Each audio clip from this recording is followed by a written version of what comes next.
The corvette was small enough to fit inside the landing bay of a Valari destroyer, and that was exactly the point. Commander Lyra Ashcroft stood at the viewport of the TFS Quiet Morning and watched the Galactic Concorde station grow larger against the black of space. She wore her gray dress uniform with its simple silver rank pins, and nothing else. No medals, no ribbons, no ceremonial blade or sidearm. She had been told to dress light, and she had taken that advice literally. Behind the station, she could see the Valari war fleet. 300 warships arranged in a crescent formation that curved around the diplomatic hum like a jaw ready to close. Each vessel was massive and covered in jagged angular armor that made them look like broken teeth floating in the void. Their hulls were painted in deep crimson, which was the color of authority in Valari culture. It was also the color of blood, and Lyra suspected that was not a coincidence.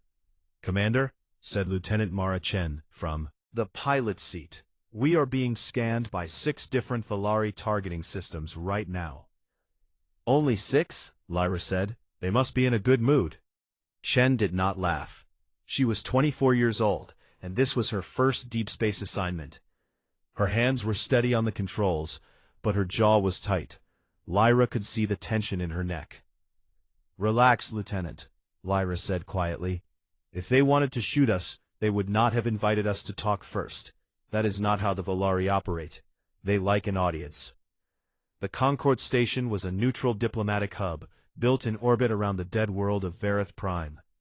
It belonged to no species, and was maintained by a coalition of spacefaring civilizations, as a place where disputes could be settled with words instead of weapons. At least that was the idea. In practice, it was a place where powerful species came to dictate terms to weaker ones, and everyone pretended the process was fair. Meeting 3 months ago, although requested was a generous word. They had sent a message to the United Terran Federation stating that the human colony in the Oryx corridor was now inside Valari territory, and that humans had 90 days to withdraw or face military action. The Oryx corridor was rich in rare minerals, and sat at the intersection of 4 major trade routes. It was valuable, and the Valari wanted it. The Federation had responded by proposing a diplomatic meeting at Concorde Station. The Valari had agreed because they enjoyed the theater of negotiation. They had conquered 17 species over the last 400 years, and in each case they had offered a chance to surrender first. It made the eventual conquest feel more legitimate in their eyes.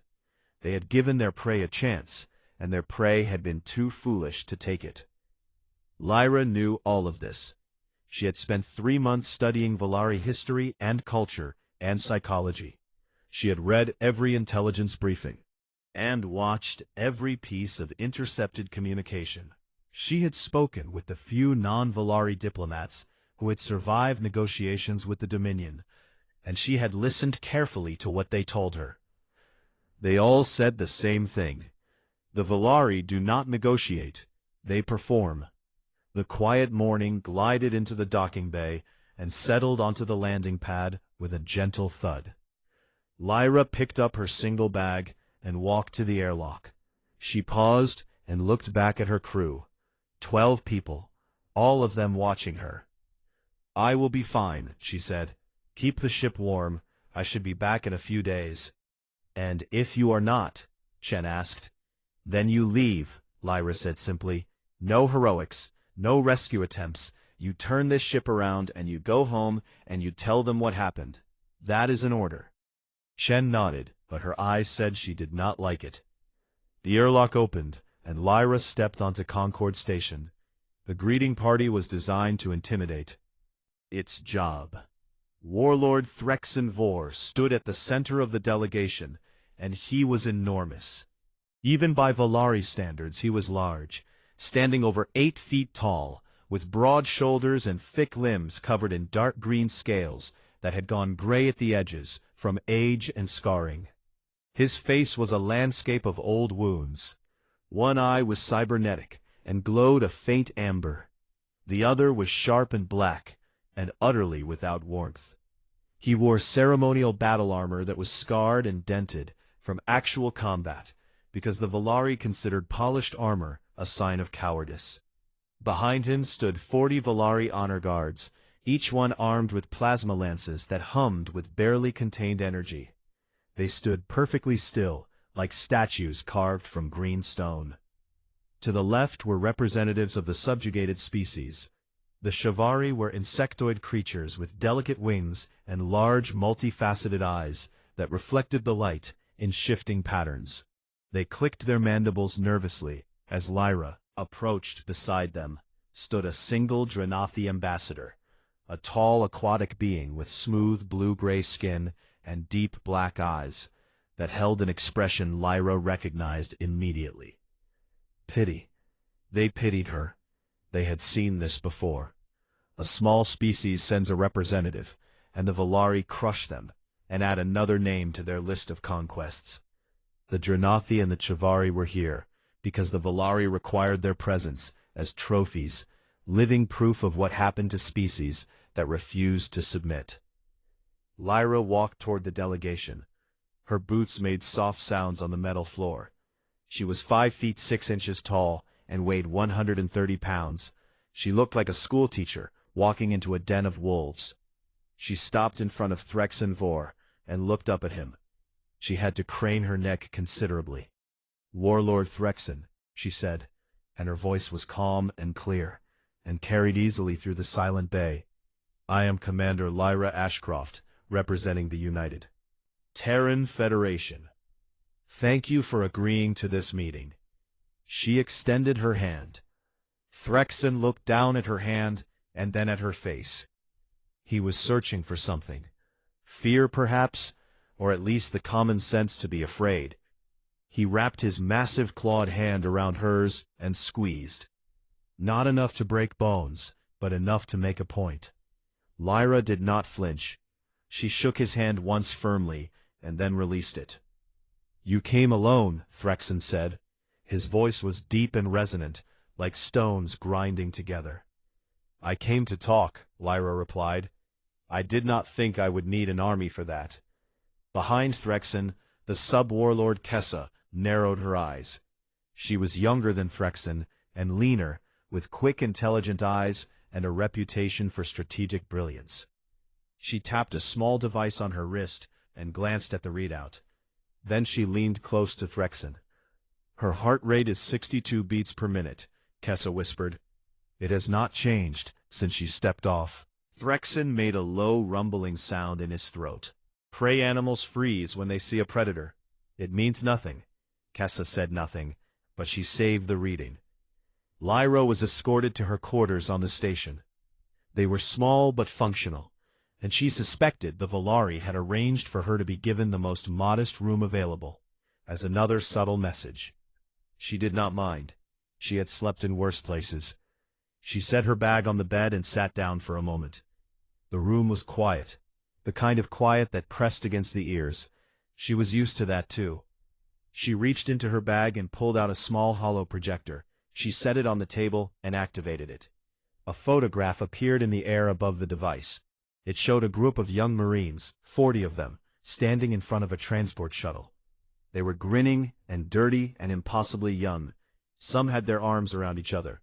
One was making a rude gesture at the camera. Another was mid-laugh. Thrown back. Most of the faces had thin red lines drawn through them, with dates written underneath. Lyra looked at the photo for a long time. "All right, kids," she whispered. "Let us make sure this one does not go sideways." She turned off the projector and began preparing for tomorrow. The grand negotiation chamber was built to make people feel small, and it succeeded beautifully. The ceiling rose nearly 100 feet above the floor, and was lined with curved panels that reflected light in strange patterns, making it feel like the inside of a cathedral designed by something that did not quite understand religion. The walls were dark stone imported from Verath Prime itself, and they absorbed sound in a way that made every voice feel fragile and temporary. At the center of the room was a long crescent-shaped table made of polished black metal, with seating for both delegations. The Valari side had elevated chairs so that their representatives would sit higher than anyone across from them. Another small message in a room full of small messages. Lyra walked in alone, carrying nothing but a thin datapad. She wore the same gray uniform as the day before. She had slept 4 hours, which was more than she usually managed before the first real day of talks. Reasonably sharp, and the tea she had found in the station commissary had been surprisingly decent. The Volari delegation was already seated. Threxen Vor occupied the central chair, which was more like a throne carved from dark metal and inlaid with red stone. Kessa sat to his right, with her datapad ready, and her sharp eyes already tracking Lyra from the moment she entered. Behind them sat a row of Volari military advisors, each one decorated with campaign markings etched into their scales. The gallery above the main floor held observers from other species.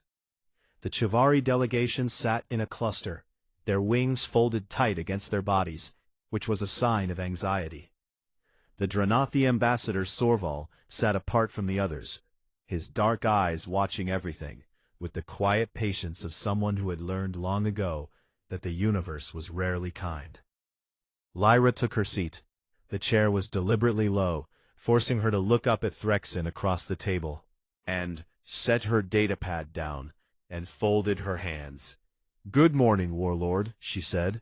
Threxen did not return the greeting. Instead, he raised one massive hand and made a gesture to someone behind him. The lights dimmed, the chamber's holographic projection system activated, and the air above the table filled with light and color and sound. Lyra recognized immediately what was happening. She had expected this. The Volari always opened negotiations this way. The footage began. It showed a planet from orbit, a beautiful world with green continents and silver oceans and swirling white clouds. The planet was called Orvin, and it had been home to 9 billion people. The first sequence showed Volari warships entering orbit, hundreds of them forming a ring around the planet, like a noose tightening. The Orvani defense fleet rose to meet them, and for a brief moment there was a battle.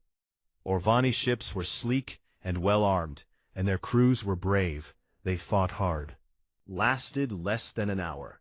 The Volari fleet cut through them with methodical precision. Every Orvani warship was destroyed or disabled. The camera footage switched to ground level, and the real horror began. Orbital bombardment. Bright columns of light falling from the sky and striking the surface with the force of small earthquakes. Cities that had stood for thousands of years were turned to glass and rubble in minutes. The footage showed buildings collapsing, and fires spreading, and people running through streets that were breaking apart beneath their feet. Then came the ground assault. Volari shock troops dropping from the sky in armored pods. They moved through the ruins like a natural disaster, organized and overwhelming and utterly without mercy. The Orvani soldiers tried to hold defensive lines, and they fought with courage, but they were outmatched in every way. The Volari troops were bigger and stronger, and their weapons were devastating. The defensive lines crumbled, one by one. The footage showed civilian centers being surrounded, refugees streaming toward shelters that were already full, supply lines being cut, food and water running out. The systematic dismantling of a civilization played out in high resolution with perfect sound. 11 days. That was how long it took. The Orvani homeworld fell in 11 days. The holographic display froze on a final image.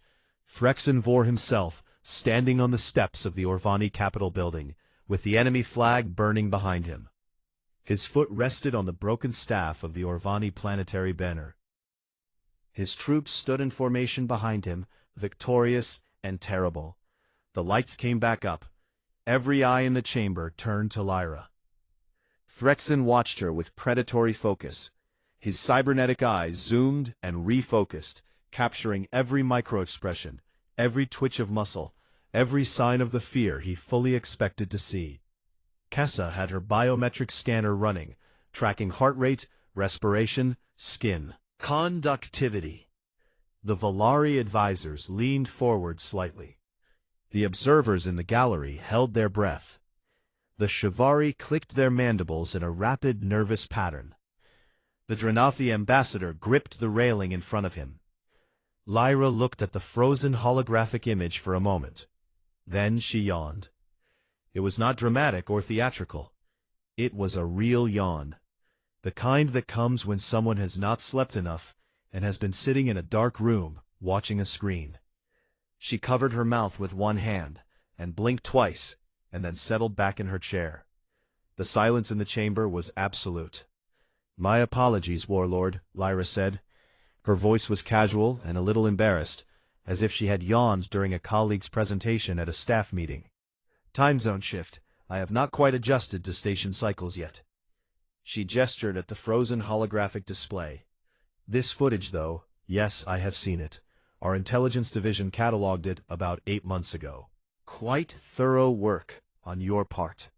She tilted her head slightly and looked at the image again, the way someone might look at a painting they had seen many times before. "Actually, some of this reminds me of my first deployment, Cygnus 4, back in '63. I was 19, she said, the way someone might mention a semester abroad, a thing that happened a long time ago to a younger version of themselves. Threxen did not move. His crest, which ran along the top of his skull, flared upward slightly. This was an involuntary response in Volari physiology, a sign of alarm or agitation they could not fully control. Kessa noticed it, and her own scales shifted in color, going slightly pale. Kessa pulled up a search on her datapad. Her claws tapped rapidly against the screen, and the results came back in seconds. She read them, and then read them again. Cygnus 4, the Kreth border conflict, 2363 to 2366. A 3-year ground war between the United Terran Federation and the Kreth. Hegemony over disputed territory in the Cygnus sector. The Terrans had committed 400,000 ground troops. The Kreth had fielded over 1 million. The Terrans had won. Human casualties stood at 200,000 dead. The Kreth had lost 4 million soldiers and eventually surrendered unconditionally. Their government collapsed within a year. The entire conflict was classified by the Terran Federation as a border enforcement action. It had a difficulty rating of 3 out of 10 in Terran military academies. It was used as a training exercise for junior officers. Kessa leaned toward Threxen. Her voice was barely a whisper. She was there, Warlord. She was infantry. She served 22 months on the front line. She was wounded 3 times and received a Valor decoration for pulling casualties out of a burning vehicle while under direct fire. Threxen said nothing. His black eyes stared at Lyra across the table. She was 19, Kessa repeated. Lyra had already turned her attention to her datapad, scrolling through notes as if the meeting was proceeding normally, as if nothing unusual had happened. She looked up and smiled politely. "Shall we discuss the terms, Warlord? I have prepared several proposals that I think you will find reasonable." Threxen held up his hand. "We will take a recess. Both sides should prepare further. We will reconvene tomorrow." This was unprecedented.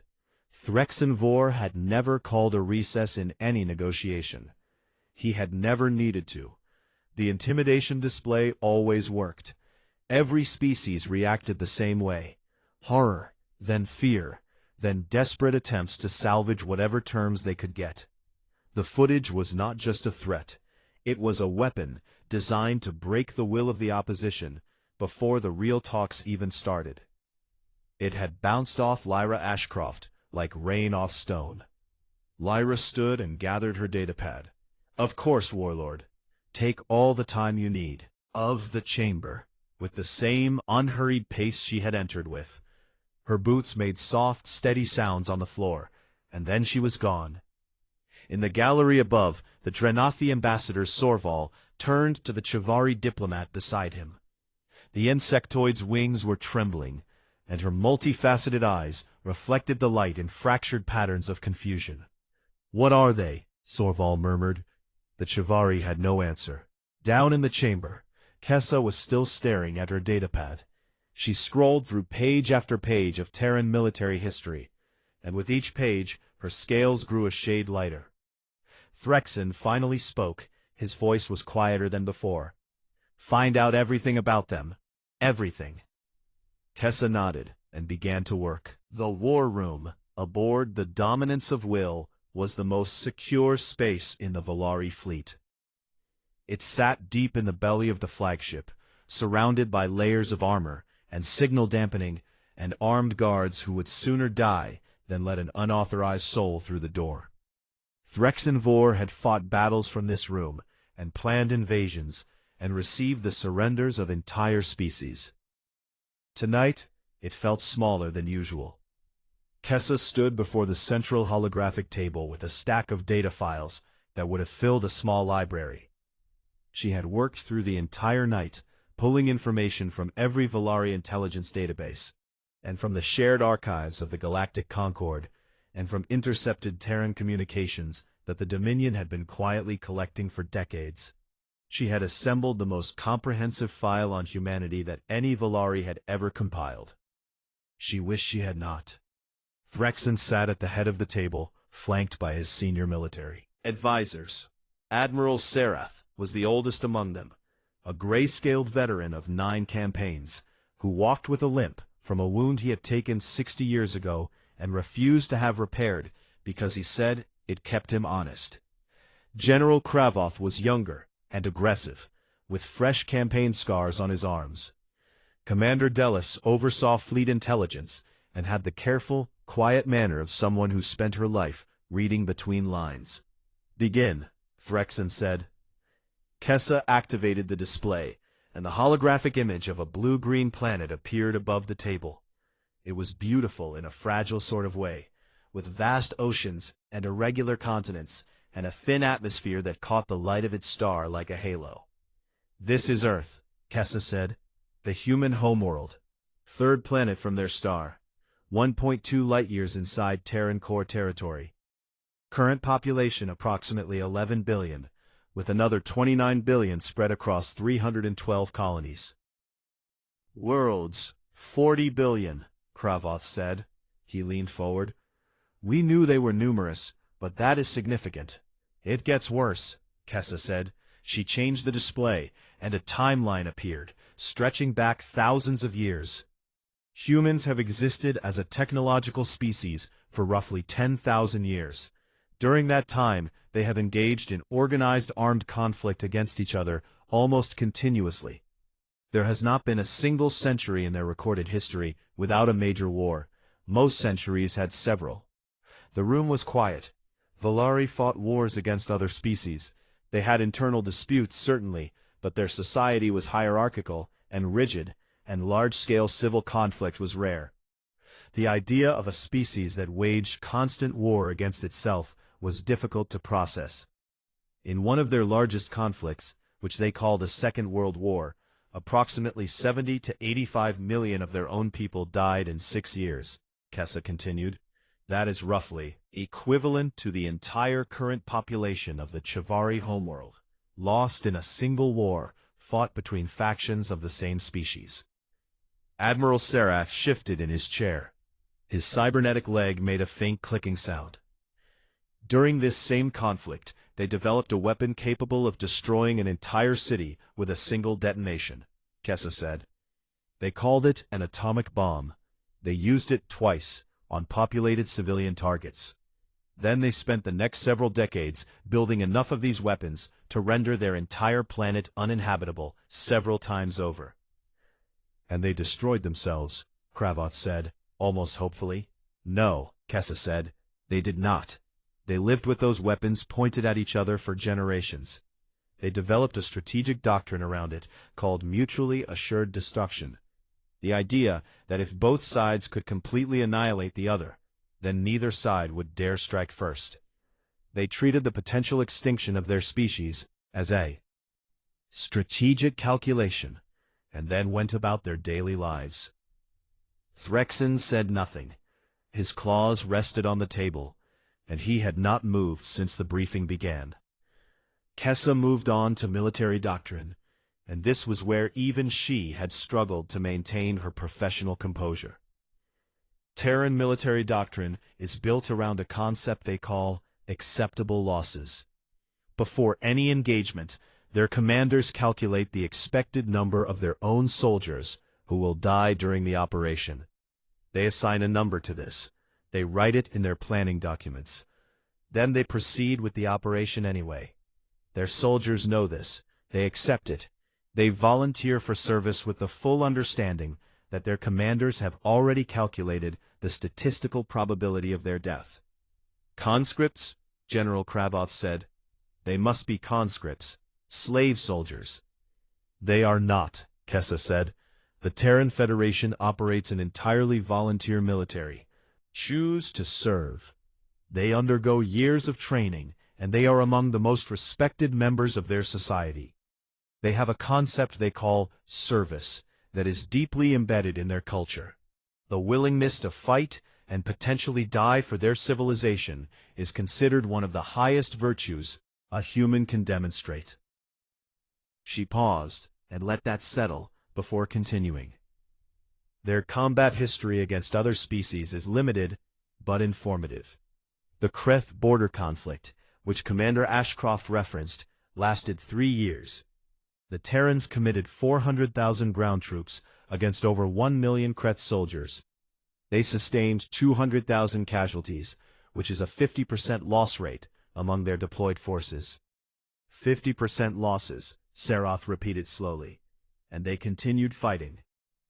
They won, Kessa said. The Kreth surrendered unconditionally after losing 4 million troops. The Terran Federation classified the entire conflict as a minor border action. It is used as a training scenario in their military academies. Their public barely paid attention to it. Their news networks covered it less than their domestic sporting events. The silence in the room had weight now. It pressed down on everyone at the table like a physical force. Their most celebrated military traditions involve being outnumbered and outgunned, Kessa continued. They have a cultural reverence for what they call the last stand, a situation where a small force holds a position against overwhelming odds, usually at the cost of their own lives. They tell these stories to their children. They build monuments to these events. They consider the willingness to fight to the death against impossible odds to be the highest expression of their warrior spirit. She pulled up the next section and hesitated for just a moment before speaking. When pushed to what they call total war, the Terrans do not limit their attacks to military targets. Destroyed civilian infrastructure, poisoned agricultural land, burned entire cities, and systematically dismantled the economic and social foundations of enemy civilizations. They consider these actions to be regrettable. They express genuine moral anguish over them in their historical records. They build memorials to the enemy civilians they have killed. And then they do it again. Delis said quietly. Yes, Kessa said. They do. They have done it repeatedly throughout their history. Every time they say never again, and every time the next war comes, they prove willing to do whatever is necessary to win. Their capacity for violence and their capacity for guilt exist simultaneously, and neither one diminishes the other. Threxen finally spoke. How large is their military? Kessa changed the display. What the Federation currently maintains is a peacetime garrison. Approximately 6 million active personnel across all branches, with equipment and vessels to match. Declares a general mobilization, and shifts to a war economy they can field a force of approximately 60 million within 18 months, with full industrial output redirected to military production. Within 3 years, that number doubles. Their total available military-age population across all worlds is approximately 8 billion. The number hung in the air. 8 billion. The Valari Dominion's entire military across all branches and all conquered territories numbered 12 million. Admiral Sereth, who had been silent for most of the briefing, leaned forward. His old scales caught the light, and his voice was measured and careful, in the way that very experienced soldiers speak when they are about to say something that others do not want to hear. Warlord, he said, I have fought 9 campaigns. I have broken the defenses of 6 species. I have earned every scar on my body, and I tell you now with absolute certainty that we do not want this war. The Valari Dominion. We have never lost. We have never fought anything like this, Sereth replied. These are not the Orvani. These are not the Chavari, or the Drenathi. This is a species that has spent 10,000 years perfecting the art of killing, and they have done most of that practice on themselves. They did not send a fleet, because they did not consider us a threat worthy of one. They sent a single diplomat, because they are offering us a chance to walk away. Threxen raised his hand and the room fell silent. Leave me, he said. They filed out one by one. Tessa was the last to go, and she paused at the door. Warlord? I said leave. Threxen sat alone in the war room. He deactivated the holographic display, and the room went dim. He thought about the woman in the gray uniform, who had shaken his hand without flinching, and who had yawned at footage that made hardened Valari soldiers uncomfortable. He activated a private communication channel to the Valari homeworld, and waited for the connection to establish. For the first time in his long and violent career, Warlord Threxen Vor was not sure what to do next. Lyra could not sleep. This was not unusual. The night before the second day of a negotiation was always the worst. Her mind would not stop running through scenarios and counterarguments and contingency plans, and all the ways things could go wrong. She had learned over the years that fighting insomnia only made it worse. So she did what she always did. She got up and went for a walk. Concord Station was quiet at night. The corridors were dimly lit with a soft blue glow that was meant to simulate a neutral species nighttime cycle. It did not feel like night on Earth, or on any human world she had lived on, but it was peaceful in its own way. Her footsteps echoed gently on the metal floor, and the sound was almost meditative. She found the observation deck on the upper level of the station. It was a wide-open space with a curved, transparent wall that looked out into the void. Beyond the glass, the stars stretched out in every direction, sharp, cold, and impossibly numerous. Valari fleet was visible as a constellation of red running lights arranged in their crescent formation. Even at rest, they looked menacing. Lyra was about to sit down when she realized she was not alone. Drenathi Ambassador Sorval was seated near the far end of the observation deck.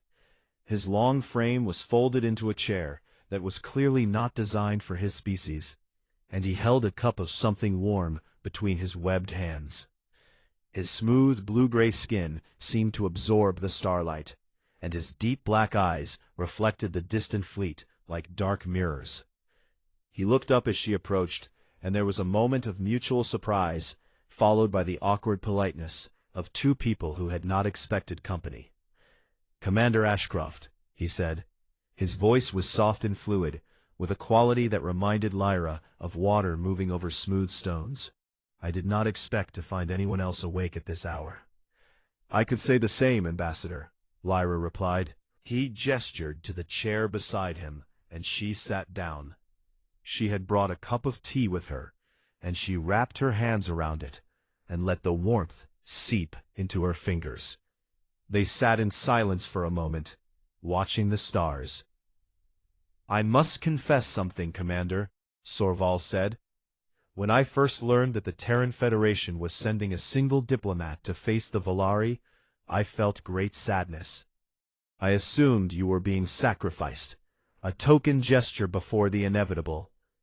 "That is a reasonable assumption," Lyra said. "I expected you to be either a fool or a victim," he continued. "Someone who did not understand what she was walking into, or someone who understood perfectly and had been sent anyway because your government did not value your life enough to send protection." "Also reasonable," he added. "But after watching you today, I am no longer sure what you are." Sorval turned to look at her, and his dark eyes searched her face. "I expected a monster, or a victim. Instead, I find a woman drinking tea who cannot sleep." "Are you not afraid?" Lyra was quiet for a moment. She took a sip of her tea and considered the question with the seriousness it deserved. "Not of the Valari," she said. "I know that sounds arrogant, but it is not meant to. I have been in rooms with dangerous people before, and I have learned that the ones who put on the biggest show are usually the ones who still have room to think. Things only get truly dangerous when people stop talking and start acting on reflex. Threxan is still talking. That means there is still a chance." "Then what are you afraid of?" Lyra looked out at the stars, and her reflection in the glass looked back at her. She could see the lines around her eyes, and the silver threads in her dark hair that had not been there 10 years ago. She looked tired, and she knew it. "I am afraid of failing," she said. "I am afraid that I will say the wrong thing, or push too hard, or not push hard enough, and that two civilizations will go to war because I was not good enough to stop it. That is what keeps me up at night." Sorval studied her for a long time. "You genuinely do not want a war?" "No. Even though your species would likely win." Lyra set her tea down and turned to face him. "Ambassador, can I tell you something that is not in any official briefing?" "Please." "I was 19 years old when I landed on Cygnus 4. I was a Marine rifleman in the 3rd Battalion 7th Regiment, and I thought I was ready for war. I had trained for 2 years. I could shoot and run and follow orders, and I believed that was enough." She paused, and the pause had a weight to it that Sorval could feel. "My first week on the ground, my squad was assigned to clear buildings in the city of Caldara. The Kreth had fortified the urban center, and they were fighting for every block, every room. We went in through the front door of what had been an apartment building, and the Kreth were waiting. On the 2nd floor, they had set up overlapping fields of fire, and we walked right into it. 3 of my squad mates went down in the first 5 seconds. Her voice was steady, but it was the steadiness of something held carefully in place, like a cup filled to the very brim. My best friend was a woman named Danny Reeves. She was 20 years old, and she wanted to be a teacher after her service. She told me that every single day we would be sitting in a trench, eating cold rations, and she would talk about the school she was going to build. She had the floor plans drawn up in a notebook she kept in her vest pocket. Lyra took a breath. "Danny took a piece of shrapnel in the throat during the ambush. I dragged her into a stairwell, and I held pressure on the wound, and I told her she was going to be fine. I told her about her school, and I described the classrooms and the playground and the garden she wanted to plant outside the front entrance. I do not know at what point she stopped hearing me. The observation deck was very quiet. The stars did not move. The fleet hung in the dark like red-eyed sentinels. I was 19, Lyra said again. I spent the next 22 months on that planet. I was wounded 3 times. I watched friends die so many times that I lost the ability to cry about it, which was its own kind of wound. When I came home, I spent 2 years in therapy learning how to feel things again. And after that? Sorval asked gently. After that, I went back. 4 more deployments over the next 15 years. The Drakon insurgency, the Kepler station siege, the Vantari campaign, the cleanup operations in the Garon Nebula. Each one took something from me, and each one taught me something. What did they teach you? That I was good at war, Lyra said, and there was no pride in her voice, only a quiet horror that had long ago settled into acceptance. I was good at staying calm when everything was falling apart. I was good at making decisions under fire. I was good at keeping people alive. That is a useful skill set, but it is a terrible thing to discover about yourself when you are standing in the ruins of a city you helped destroy. She picked up her tea again. That is why I moved to diplomatic service. It was not a promotion. It was a choice. I realized that the thing that made me dangerous in combat was the same thing that could make me useful at a negotiating table. I do not flinch. I do not panic. I have seen the worst thing that can happen, and I carry it with me every day. And that means no one can scare me into making a bad deal. Is that why you yawned? Sorval asked. Lyra laughed, and it was a real laugh, surprised and a little sheepish. I actually was tired. The time zone shift is real. But also yes, I have seen worse than what Threxen showed me today. That is not something I am proud of, Ambassador. That is a scar. The fact that I can watch 9 billion people be conquered and feel nothing but a dull familiarity is not a strength. It is damage. She looked at him. But it is the damage I have, so I use it. I sit across from warlords, and I do not blink, because I have already seen the worst and survived it. The least I can do is put that to work, preventing the next war. Sorval was quiet for a long time. Then he reached into his robe and pulled out a small data chip. The Dranathi and the Chivari have intelligence on Volari fleet dispositions, he said. Shield frequencies, weapon cycling rates, logistical vulnerabilities. We have been gathering this information quietly for decades, waiting for someone who might use it. He held the chip out to her. Lyra looked at it for a moment. Then she shook her head. Keep it, she said. Sorval's eyes widened. You do not want it? I do not want to win a war, Ambassador. I want to prevent one. If I walk into that chamber tomorrow with intelligence that could help us destroy the bed of any weapon, Volari fleet, then I am not a diplomat anymore. I am a general planning an attack, and that changes everything. She paused.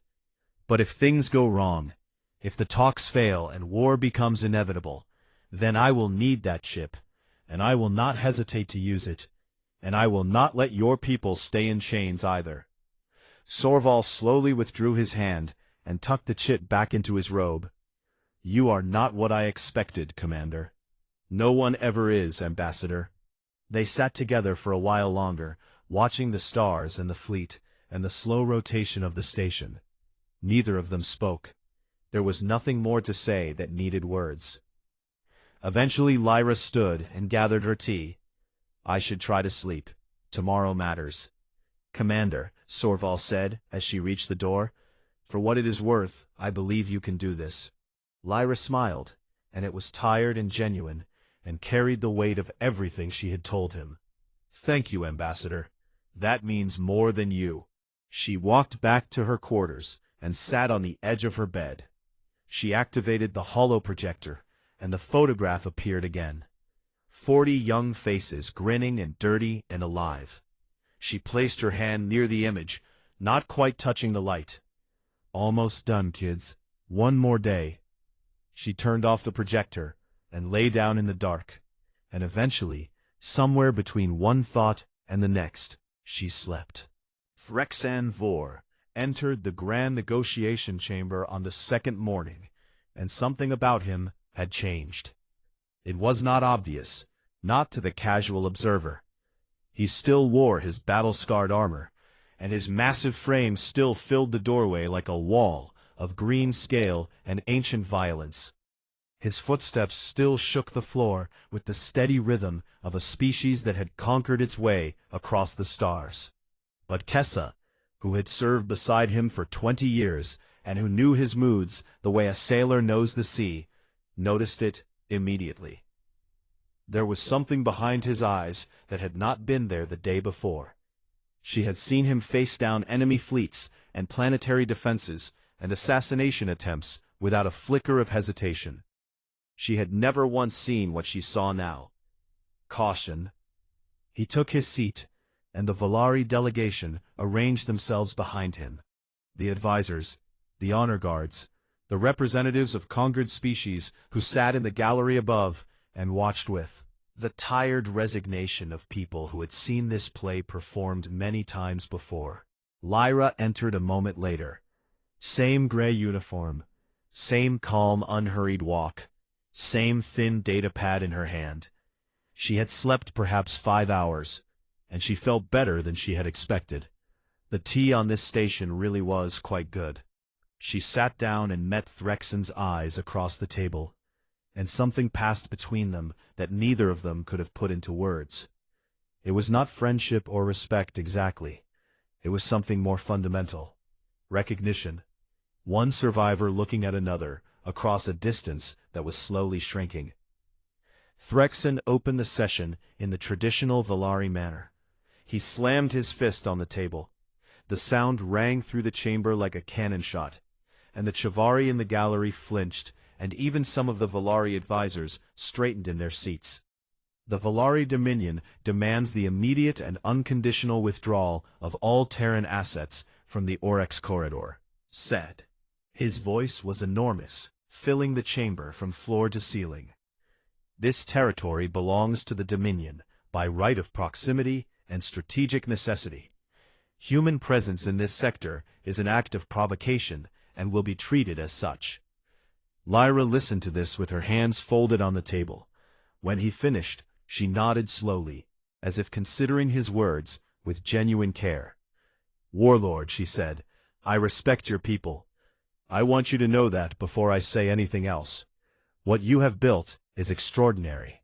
An empire forged through strength and discipline, spanning 200 star systems. That is an achievement that deserves recognition, and I am not here to diminish it." She paused, and in that pause the chamber seemed to hold its breath. "But I need to be honest with you, because I believe you deserve honesty more than you deserve flattery." She tapped her datapad, and the holographic display above the table activated. But it did not show combat footage or weapons, demonstrations, or any of the theatrical displays that the Valari favored.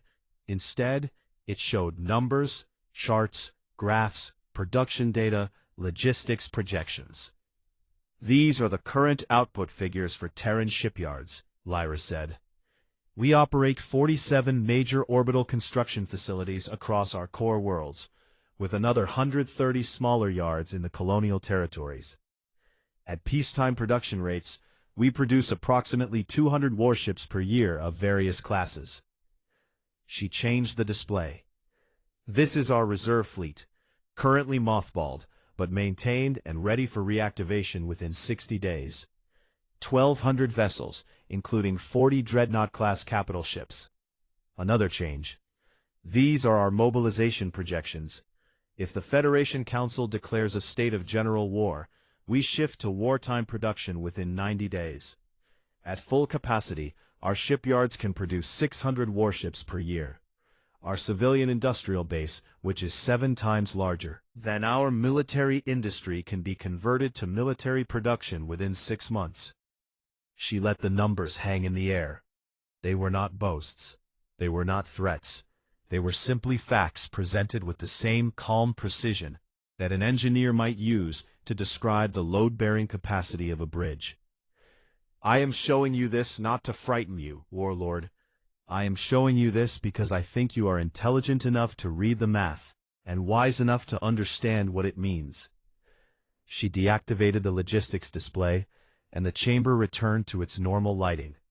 She looked at Threxen directly, and her voice softened just slightly, not with weakness, but with something that sounded almost like compassion. "If we fight, you will hurt us. I will not pretend otherwise. Your military is experienced and well-equipped, and your soldiers are brave. You will win battles. You may win early campaigns. Thousands of my people will die, and every single one of those deaths will be a tragedy that I will carry for the rest of my life." She paused. "But we will not stop. We do not stop. It is our worst quality and our best one. We will absorb those losses, and we will keep coming. We will mobilize our reserves, and then our civilian population, and then our colonial militias. And the war will grind on, month after month, year after year. In 2 years, the Oryx corridor will be ash, and millions will be dead on both sides, and we will still be fighting. In 5 years, one of our civilizations will not exist anymore." The chamber was silent. Not the tense performative silence of the day before. This was something deeper. A room full of warriors and diplomats and observers confronting a reality that none of them wanted to face. "I do not want it to be either of us," Lyra said. She tapped her datapad one more time, and a new display appeared. This one was different. It was not military data. It was a proposal. A detailed, structured document with sections and subsections. Appendices that represented months of careful work. "The Oryx corridor is valuable enough to fight over," Lyra said, "but it is also valuable enough to share. What I am proposing is a joint development treaty, full partnership between the Terran Federation and the Volari Dominion, shared access to all resources in the corridor, joint military defense of the region, integrated economic development with profits distributed proportionally to investment, open trade routes benefiting both civilizations and their allies." She looked around the chamber at the Volari advisors and the gallery observers, and then back at Threxen. "No one has ever offered your people this, Warlord. Every species you have encountered has either submitted to you or fought you. I am offering you something different. I am offering you an equal, a partner who will stand beside you, not beneath you. Someone who will defend the Oryx corridor with you, not against you." Threxen was still. His massive frame was motionless in his throne-like chair, and his one organic eye was fixed on Lyra, with an intensity that made the air between them feel thick. His cybernetic eye whirred and refocused, cataloging data points and biometric readings, and all the small mechanical details that the organic eye might miss. Kessa watched her warlord, and she watched the human, and she held her breath. The Volari advisors were frozen. General Kravoth had his jaw clenched, and his claws dug into the arms of his chair. Admiral Serok sat with his hands folded, and his old eyes calm, because he had already made peace with what needed to happen. Commander Delis was running calculations on her datapad, and the numbers she was finding confirmed everything the human had said. In the gallery above, the Shivari delegation had stopped clicking. Their multifaceted eyes reflected the proposal document in fractured light, and for the first time in decades, something other than fear moved through their ranks. Ambassador Sorval sat perfectly still, but his webbed hands were pressed together in front of his chest, in what among his people was a gesture of desperate hope. Minutes passed.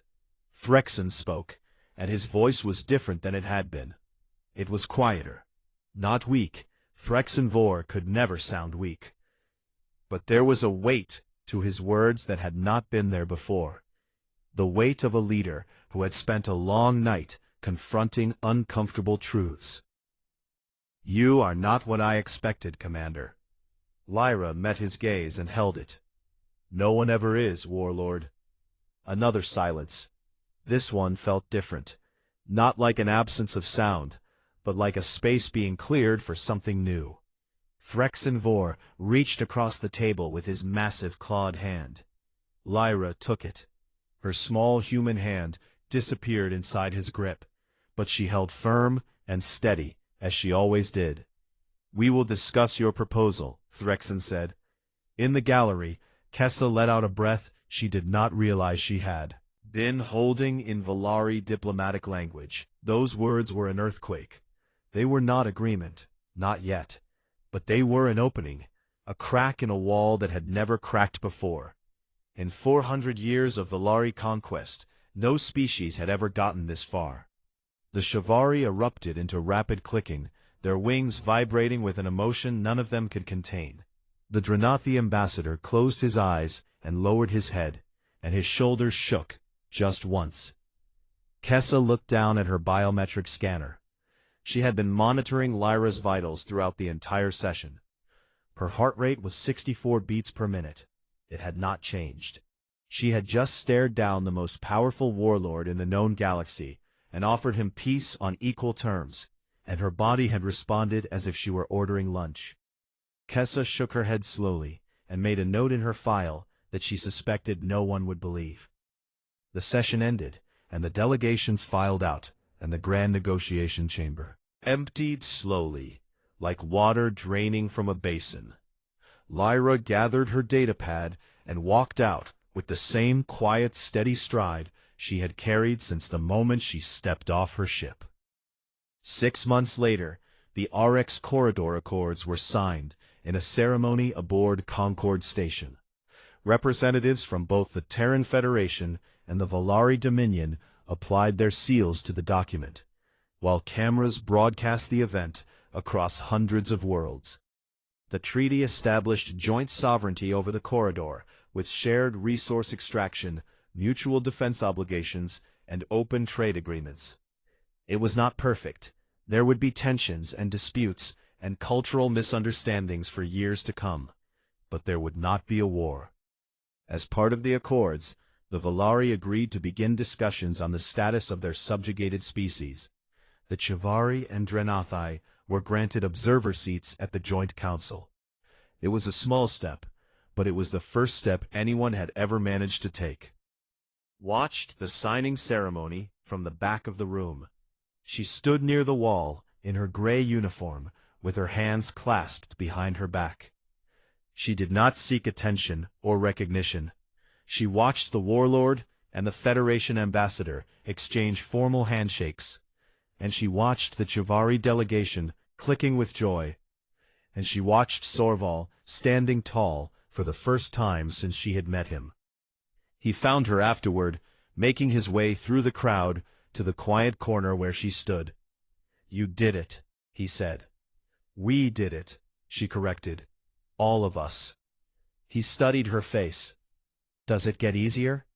The negotiations? The pressure? The weight of it?" Lyra considered the question. She touched the small pendant that hung around her neck, a simple chain holding a data chip no larger than a thumbnail. 40 names were stored on that chip. 40 faces from a photograph taken a lifetime ago on a transport shuttle before everything changed.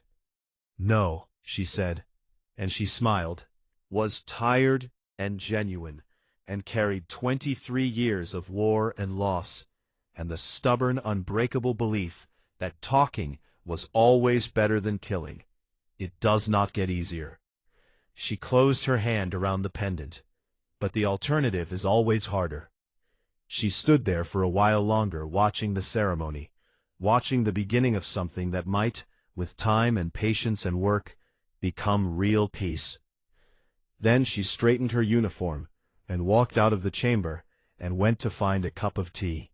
Behind her, the stars turned slowly in the dark, and the ships of two civilizations hung side by side in orbit, and for the first time, in a very long time, the space between them held something other than the promise of fire.